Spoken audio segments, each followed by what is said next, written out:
आज हम पढ़ेंगे मांग की कीमत लोच की श्रेणियां या मात्राएं, degrees of price elasticity of demand.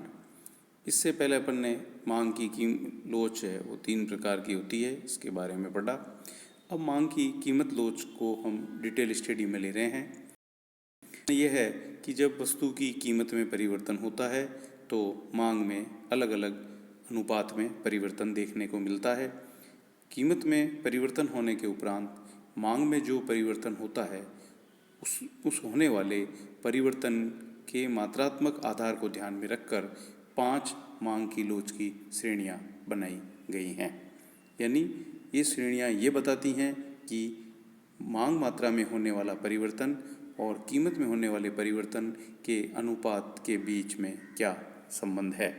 सबसे पहले आता है पूर्णतया लोचदार मांग, परफेक्टली इलास्टिक डिमांड। जब किसी वस्तु की कीमत में बहुत ही कम या परिवर्तन नहीं होने पर भी उसकी मांग में बहुत अधिक परिवर्तन हो जाता है तो वस्तु की मांग पूर्णतः लोचदार कही जाती है। अर्थात कीमत में सूक्ष्म कमी या वृद्धि वस्तु की मांग में क्रमशः अनंत वृद्धि या कमी को जन्म देती है। यह जो स्थिति है सामान्यतः वास्तविक जीवन में देखने को नहीं मिलती, फिर भी इस प्रकार की काल्पनिक लोच मांग की लोच की अधिकतम सीमा निर्धारित करती है। ऐसी स्थिति में आप देख रहे हैं कि जो मांग वक्र है वो एक्स अक्ष के समानांतर है। इसमें ये कह सकते हैं कि कीमत में परिवर्तन, मान लीजिए पहले OQ0 जो है मांग है और कीमत OD है। कीमत में परिवर्तन नहीं होने पर भी मांग बढ़ सकती है या घट सकती है, तो ऐसी स्थिति में हम ये कहेंगे कि ये जो मांग है वो पूर्णतः लोचदार है, अनंत है। आपने 10th स्तर पर गणित में ऐसा पढ़ा है कि बटे में जब 0 आ जाता है तो यहाँ चूंकि डेल्टा पी 0 है और सूत्र में यदि डेल्टा पी की वैल्यू 0 रखेंगे तो ये राशि जो है अनंत होगी। त्रिकोणमिति में आपने 10th स्तर पर पढ़ा है 10, 90 की जो वैल्यू है वो अनंत या इनफाइनेट होती है। अब दूसरा है अत्यधिक लोचदार मांग, हाईली इलास्टिक डिमांड। इसे सापेक्षिक लोचदार या अधिक लोचदार मांग भी कहते हैं। इसमें जब किसी वस्तु की कीमत में कम आनुपातिक परिवर्तन होने पर भी वस्तु की मांग में अपेक्षाकृत अधिक आनुपातिक परिवर्तन होता है तो मांग की इस प्रवृत्ति को जो है अधिक लोचदार मांग कहते हैं। उदाहरण अपन ये ले सकते हैं, सरल शब्दों में ये कह सकते हैं कि किसी वस्तु की कीमत में 10% कमी होने पर यदि मांग 25% यानी 10 से ज़्यादा, चाहे कितना भी हो, 25 हो सकता है, 20 हो सकता है, 15% हो सकता है, बढ़ जाती है, या कीमत में 20% वृद्धि होने पर मांग 50% घट जाती है। 20 से ज़्यादा कितनी भी हो सकती है, 30 हो सकती है, 40 हो सकती है, 50 हो सकती है। ऐसी स्थिति में हम मांग को जो है इकाई से अधिक लोचदार मांग कहते हैं। विलासिता की वस्तुओं की मांग प्राय अधिक लोचदार होती है क्योंकि इनमें जो मांग में होने वाला परिवर्तन है वो कीमत में होने वाले परिवर्तन की तुलना में अधिक होता है। इस स्थिति में जो रेखा चित्र आप ध्यान दें तो ये कम ढालू रेखा चित्र आपको दिखाई देगा। जैसा कि आप देख रहे हैं कीमत में परिवर्तन कम है TS और मांग मात्रा में परिवर्तन जो है वो ज़्यादा है। ऐसी स्थिति में कम ढालू मांग वक्र देखने को मिलता है। अब तीसरी स्थिति आती है लोचदार मांग, इलास्टिक डिमांड। इसे इकाई के बराबर या समानुपातिक लोचदार मांग भी कहते हैं। जब किसी वस्तु की कीमत में जितना आनुपातिक परिवर्तन होता है उतना ही समान आनुपातिक परिवर्तन वस्तु की मांग में हो तो ऐसी प्रवृत्ति को लोचदार मांग या इकाई के बराबर लोचदार मांग कहते हैं। आरामदायक वस्तुओं की जो मांग है वो लोचदार होती है। उदाहरण से ऐसे समझा जा सकता है कि अगर कीमत में 10% कमी आती है तो मांग भी 10% बढ़ जाती है, या कीमत 40% बढ़ती है तो मांग भी 40% घट जाती है। यानी जो भागफल है वो 1 आएगा, क्योंकि जब मांग में आनुपातिक परिवर्तन और कीमत में आनुपातिक परिवर्तन दोनों जो है बराबर होंगे तो नेचुरली या वास्तविक रूप से आप देखेंगे कि जो है मांग की लोच 1 आएगी। इसका आप डायग्राम देख सकते हैं। इसमें जो मांग वक्र है वो एक्स अक्ष की दिशा से लेफ्ट साइड से कहें तो 45 डिग्री का कोण बनाता हुआ होता है।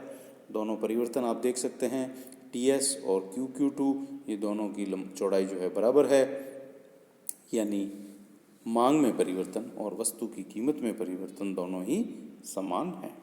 अब तीसरी स्थिति देखने को मिल रही है। अब आप देख रहे हैं मांग वक्र की ढाल जो है धीरे धीरे बढ़ती जा रही है। कम लोचदार या बेलोच या सापेक्षिक बेलोच मांग, इसको कम लोचदार मांग कहते हैं। जब किसी वस्तु की कीमत में आनुपातिक परिवर्तन की अपेक्षा मांग में आनुपातिक परिवर्तन कम होता है तो इसे हम कम लोचदार मांग कहते हैं। सामान्यतः अनिवार्य आवश्यकता की वस्तुओं की जो मांग है वो कम लोचदार होती है। उदाहरण के लिए कीमत में 50% की कमी होने पर भी मांग में केवल 20% वृद्धि होना, या कीमत में 30% वृद्धि होने पर भी मांग के केवल 10% कमी आना, ये बेलोचदार मांग का प्रतीक है।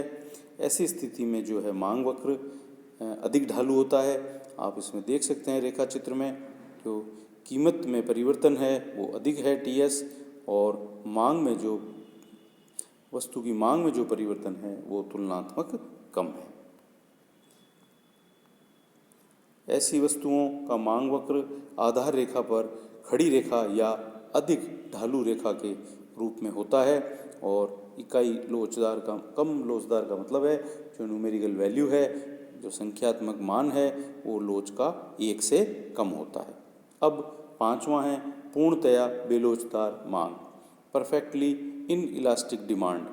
जब किसी वस्तु की कीमत में अत्यधिक या अनंत परिवर्तन होने पर भी किसी वस्तु की मांग में अत्यंत ही न्यून, सूक्ष्म या शून्य परिवर्तन होता है तो ऐसी दशा को पूर्णतया बेलोचदार मांग कहते हैं। इस प्रकार भी मांग को काल्पनिक कहा जा सकता है, क्योंकि वास्तविक जीवन में ऐसी जो मांग है वो कहीं देखने को नहीं मिलती।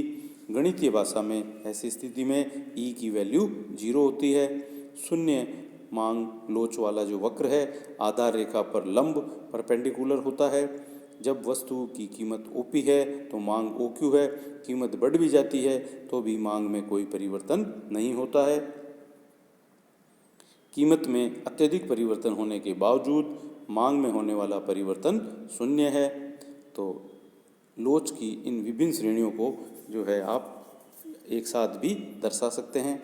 ये देखा जो कि आपने जो है मांग वक्र का जो ढाल है धीरे धीरे जो है बढ़ता जा रहा है।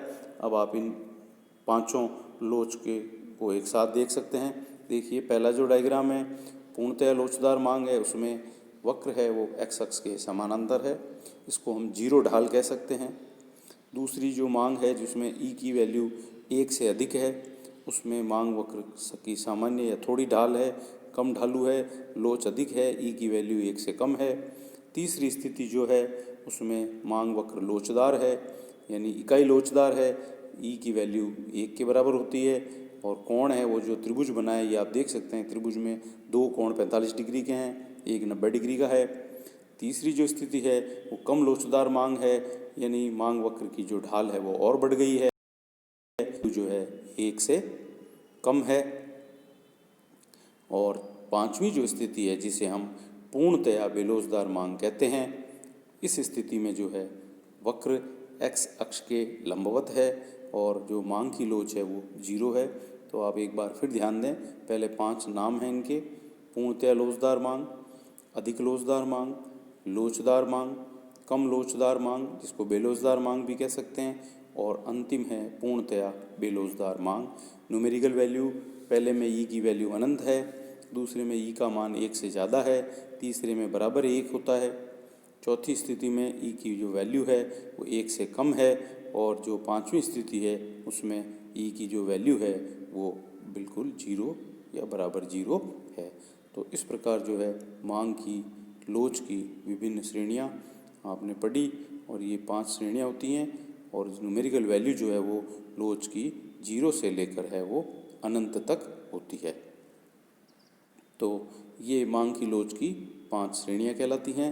इनको जो है आपको विड्थ डायग्राम ध्यान में रहना चाहिए और इसको एक बार आप जो डायग्राम हैं उनको बना करके अभ्यास अवश्य कर लें। धन्यवाद।